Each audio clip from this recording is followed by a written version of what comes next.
Emergency meeting of the National Judicial Council held in Abuja over suspension of Chief Justice Walter Onohe. PDP members of the House of Representatives back Chief Justice, says President is too desperate. On the international scene, U.S. warns Venezuela on diplomat threats.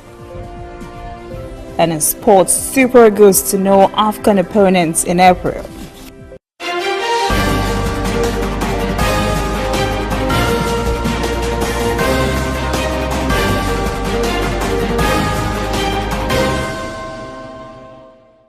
This is ANN News.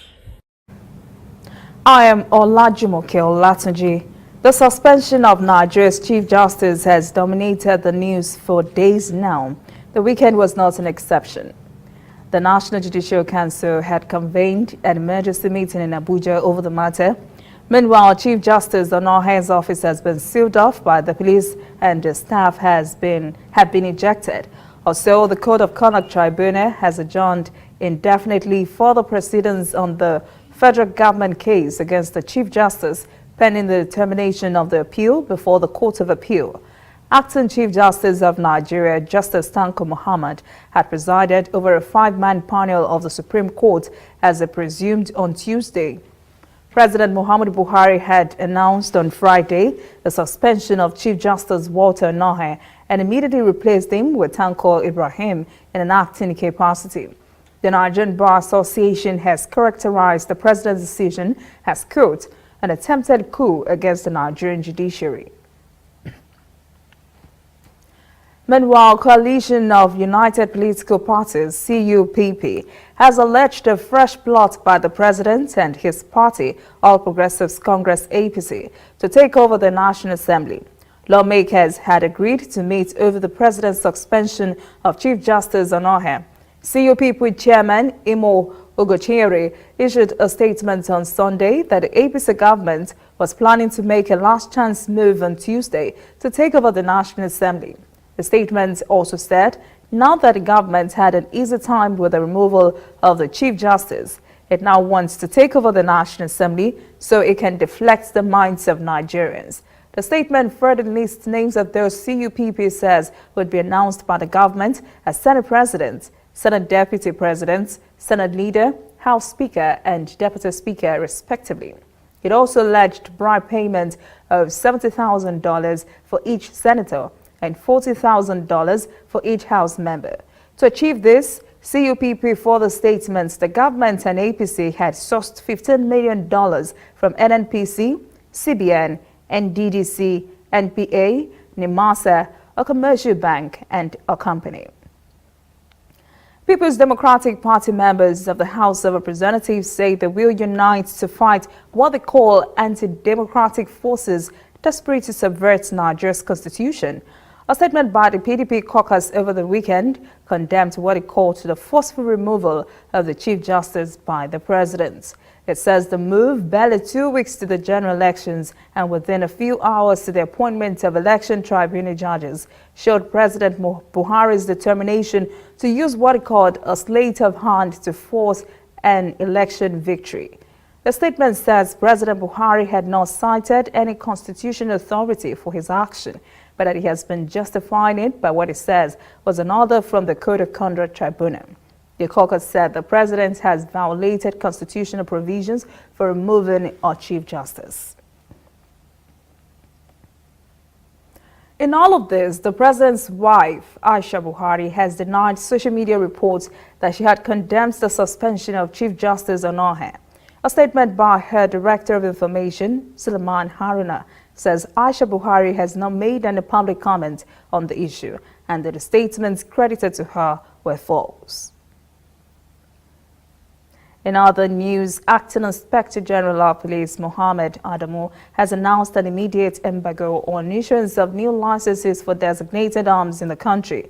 Police spokesman Frank Umba said in Abuja in a statement on Sunday that certain categories of weapons were now illegal to own in Nigeria and has ordered those in possession of such arms to return them to the police. NBA said the acting police chief made the decision because there are many illicit weapons in the country and the many Nigerians desire to acquire more of them. The police spokesman said the force will soon begin a massive nationwide joint arms mop-up operation that would be intelligence-driven and target-oriented to halt the ongoing proliferation of illicit weapons. He said the operation will restore law and order across the country. In Edo State, Commissioner of Police Hakeem Odumosu says the policeman killed in Benin City on Saturday by unknown gunmen belonged to a secret cult. The commissioner also said 2 others were killed in the shootout in which the police officer died. The officer, identified as Osa Ehigio, was killed along Nomaya Sukumba Road in Benin City. Ehigio said the killing might have been connected to cult activities that had recently claimed several other lives of cult members in the city. Odumosu said arrests have been made and some guns have been recovered. Oluwavowode Yewa in the Yewa South local government area of Ogun State, Oba Matthew Akindele has said the federal government should rein in and take drastic measures against Nigeria custom officers who have allegedly killed some citizens of Ogun State. The monarch made the call at a press conference on Saturday at Owode Yewa, where he alleged the custom officers had invaded a shop and tried to remove bags of rice stored there. He said shop owners and youths resisted the move and a clash ensued. Custom agents began to shoot, killing 5 residents. Akinrogun of Owode Yewa, Yusuf Akambi, said the area is very worried about the attitude of custom men in the area and is demanding punishment for the custom agents responsible for the killings. State spokesman Abdullahi Mawada said the incident was caused by alleged smugglers and hoodlums whom he said had prevented an anti-smuggling team from carrying out its duties. He said armed criminals inflicted serious injuries on 2 officers and destroyed 2 patrol vehicles. Some residents of Birnin Magaji town in Zamfara State had gathered to have an evening of community sport viewing when Boko Haram terrorists invaded their viewing center and seized 7 of their members this weekend. Viewing center owner Sanusi Iliasu said at least 20 abductors struck at the center about 10 p.m. local time on Saturday. He said he thought the terrorists were security men until they held him hostage when they broke in and began picking up people. Zamfara State Police Command Public Relations Officer Mohammed Shehu said the command had begun pursuing the bandits. Coming up, African stories. 50 mass graves discovered in the Democratic Republic of the Congo. And later, international news, U.S. warns Venezuela over its diplomat threat. Stay with us.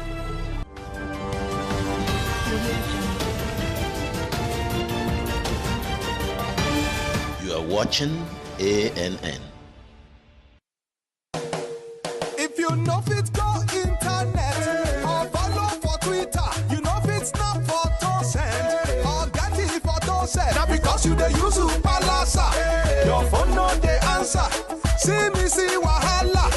My brother, go get smartphone, yeah. Drop that Palasa phone. Phone wey no go for your hand, yeah. Drop that Palasa phone. Phone wey no fit take selfie. Drop that Palasa phone. No be correct phone, yeah. Drop that Palasa phone. Upgrade to a smartphone today and get double data for 6 months on any MTN data bundle you buy. Simply purchase a smartphone from any store, anywhere in Nigeria, or bring your current smartphone from any network. Insert your MTN SIM card to start enjoying your double data bonus. Offer is open to all new and existing MTN subscribers. Join the largest smartphone movement today. Make it not for your hand, that's Palasa phone.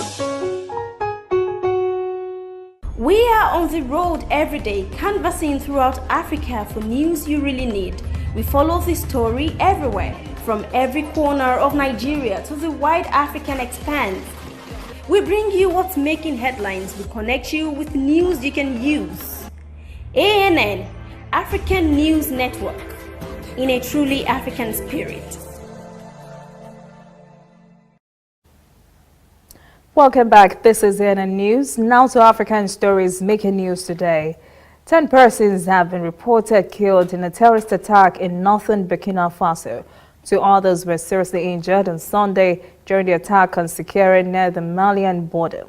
Shops and other businesses were looted and set ablaze.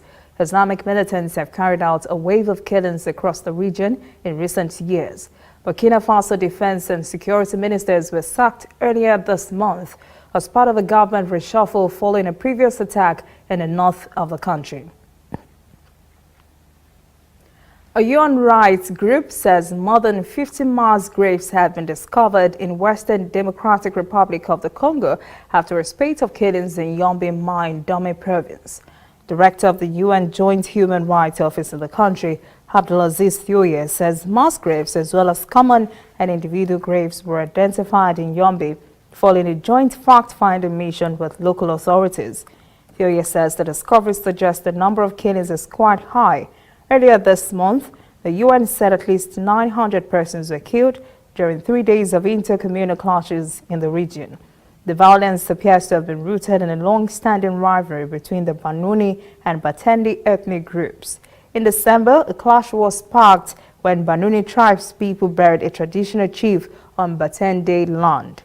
The UN Refugee Agency says earlier this month, 16,000 persons had fled from the villages into neighboring Republic of the Congo, also known as Congo-Brazzaville. Democratic Republic of the Congo's new president, Felix Tshisekedi, has turned the spotlight on human rights as he assumes office. His successor, Joseph Kabila, who ruled the nation for 18 years. Tshisekedi told journalists one of his first decisions will be to close down illegal prisons. He says a meeting of Senior Security Council has already been scheduled.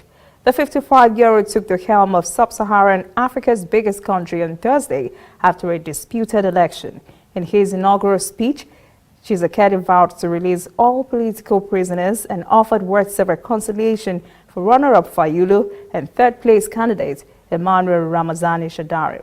Kabila handed over to Tshisekedi on Friday after the pair spent more than 2 hours in a closed-door meeting. Protest organizers in the Sudan have called for more anti-government demonstrations. Crowds of Sudanese protesters held rallies in their neighborhoods in some squares in the capital and its twin city of Omdurman on Sunday, despite a massive deployment of riot police and security agents. President Omar al-Bashir is now facing almost daily defiance at home in towns and cities across the country. Protests are still spreading despite mass arrests and a harsh crackdown by security forces using tear gas and live ammunition. Protests have rocked the East African country for weeks. Officials say 30 persons have died in the violence since the protests first erupted in December in Atsraba, before spreading to Khartoum and other regions. Riot groups say more than 40 persons have been killed. Zimbabwe's President Emmerson Mnangagwa says he has ordered the arrest of members of security forces who were caught on camera beating up a young man they had arrested during protests over a massive fuel hike earlier this month. Mnangagwa says he was appalled by what he had seen in the video reports by Sky News, showing a man in handcuffs being pulled up from a van and repeatedly beaten around his head.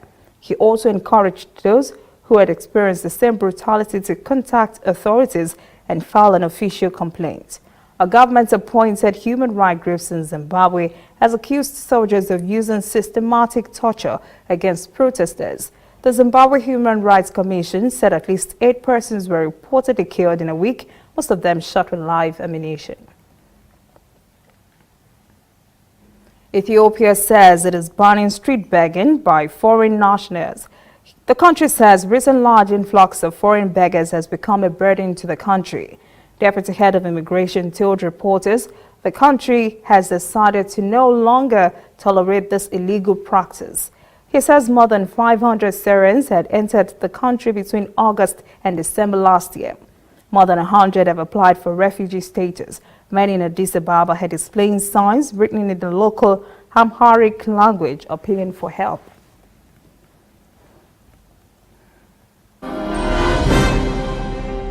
When we return, international stories. U.S. intensifying its warnings against Venezuela for its diplomat's threat. And later sport, Super Eagles' African opponents to be revealed in April. Details ahead.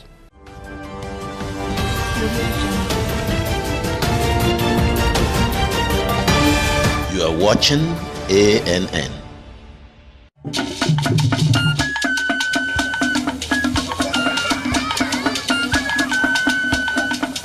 Are you sure you want to do this? Madam, go and bring us your husband. Okay, hello baby. We're in this together, okay? Can you hear me? Keep coming forward. Wait, stop. You okay, lean to your right. Keep walking down. Keep walking to the left. Yes. You're almost here. Keep going. You are here. Wow, you did it. I'm just so glad I didn't have to use my cane to do this. And I am so glad no other man got you before me. Let me be your eyes. We will never stop working to give you a network you can rely on so you can enjoy life's special moments. MTN, everywhere you go. Whether in your house, at your office, on your phone or online, we are there. We have the facts behind the headlines. We cut to the chase with the news you really need. We cover every angle. We are the bigger, better news network. We are African News Network. ANN. Watch ANN News on MITV from a truly African spirit. Welcome back. This is ANN News. On the foreign scene, the Civil Defense Office in the Brazilian state of Minas Gerais says number of confirmed deaths in a dam collapse has risen to 58. More than 300 persons are still missing after iron ore waste from a mine flooded the southeastern city of Brumadinho on Friday. Brazilian officials resumed the search after a brief suspension. Rescue workers say areas of water-soaked mud appear to be drying out, which could help firefighters get to areas previously unreachable. But the death toll is expected to rise. Pope Francis is offering prayers and solidarity for the victims of the Brazilian dam collapse. The pontiff spoke about the tragedy on Sunday while wrapping up a visit to Panama for World Youth Day. Israeli military says a search and rescue delegation has left for Brazil to assist victims of the mining waste dam collapse. The U.S. has warned Venezuela against any possible threats to American diplomats and possible opposition leader Juan Guaido. National Security Advisor John Bolton said any such intimidation would be a grave assault on the rule of law. His warning comes days after the U.S. and more than 20 other countries recognized Guaido as interim president. Meanwhile, Guaido has called for anti-government protests on Wednesday and Saturday. The political crisis in Venezuela now appears to be reaching boiling point amid growing efforts by the opposition to unseat President Nicolas Maduro, who was sworn in for a second term earlier this month after an election marred by an opposition boycott and allegations of vote rigging, triggering large protests. UN investigators probing the murder of journalist Jamal Khashoggi are presently in Istanbul, Turkey. The team is seeking access to enter Saudi Arabia's consulate, where he was dismembered by a so-called kill team. Agnes Callamard, a U.S. Special Rapporteur on Execution, is leading the investigation. The team also wants to visit Saudi Arabia to continue the investigation. Khashoggi was killed in October at the Saudi Arabia consulate, where he had gone to collect documents for his planned wedding. His body is yet to be found. U.S. intelligence agencies believe Saudi Crown Prince Mohammed bin Salman ordered an operation to assassinate Khashoggi. Riyadh denies the Crown Prince was involved in the murder. President Rodrigo Duterte and his top security officials are scheduled to visit the southern Philippines, where twin bomb blasts at a Roman Catholic cathedral killed at least 20 persons and wounded more than 100. Ahead of Duterte's visit on Monday, Police Chief Oscar Albayade has revealed that the brother of a slain Assail leader is a suspect in the attack on Jolo. Police say the suspect is a known bomb maker and was caught on security camera footage near the church shortly before the attack. Kamal is still large, and police say at least 2 kilos of explosives were used in the bombing. The attack came 6 days after an overwhelming yes vote on a referendum on expanded autonomy for the mainly Muslim region. Many hope the plan will bring development, jobs, and peace to a region long plagued by poverty and instability. The first blast went off inside the cathedral, followed by a second explosion outside the compound. Scores of Yemeni women have held a protest calling on the government to provide information on their sons reportedly held in an Emirati-run prison. The Association of Mothers of Adoptees is a group run by Yemeni women who are advocating for their arrested or disappeared civilian relatives. The women are demanding information on the fate of their children, some of whom have been missing for more than 2 years. The Bear Ahmed prison in the southern governorate of Aden is a secret facility run by the Security Belt, or militia affiliated to the United Arab Emirates. Several human rights groups have reported the Security Belt operators a clandestine network of prisons across southern Yemen, where hundreds of people have been held in inhuman conditions. Still ahead, sport. Super Eagles African opponents to be revealed in April. Stay with us.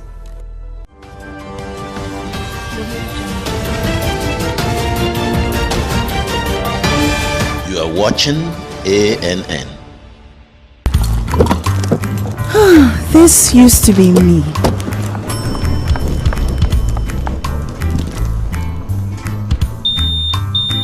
But that was before I got the perfect bag. It's handy and easy to use. All I need in one compact space, just like my MTN Extra Value plan. I used to get one plan for my calls and then try to remember which data plan worked for me. Roaming was a totally different ballgame. Not anymore. I've got the MTN Extra Value all-in-one plan. If you're a data buff like me, you get extra data with some talk time. And if you like to make calls, you get extra talk time with some data. And when I'm abroad, I automatically browse, chat, and call right on the same plan. MTN Extra Value was made just for me. More of data or calls, whichever one you prefer. MTN Extra Value is made just for you.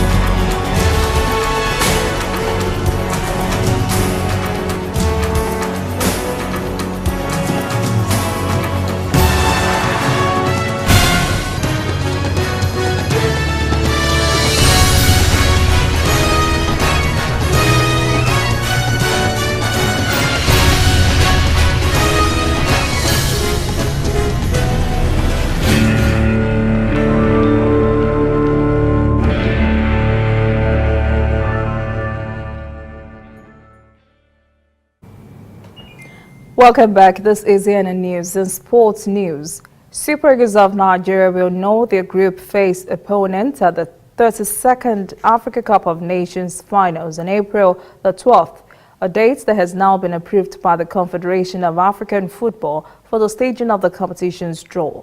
The draw ceremony scheduled to hold in Egypt will see the 24 qualified teams drawn into 6 groups of 4 teams each. South Sudan Football Association has announced that the country's national teams will host all their 2019 international matches in Kampala, Uganda. The national stadium in Juba is under reconstruction and could take up to a year end before it is completed. South Sudan achieved independence from Sudan in 2011 and was voted into full FIFA membership at the World's Body Annual Congress in Budapest, Hungary in 2012.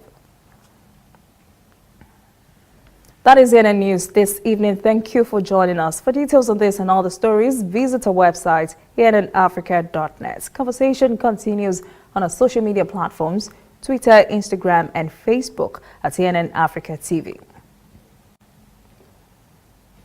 I am Olajumoke Olatoji. Have a pleasant evening.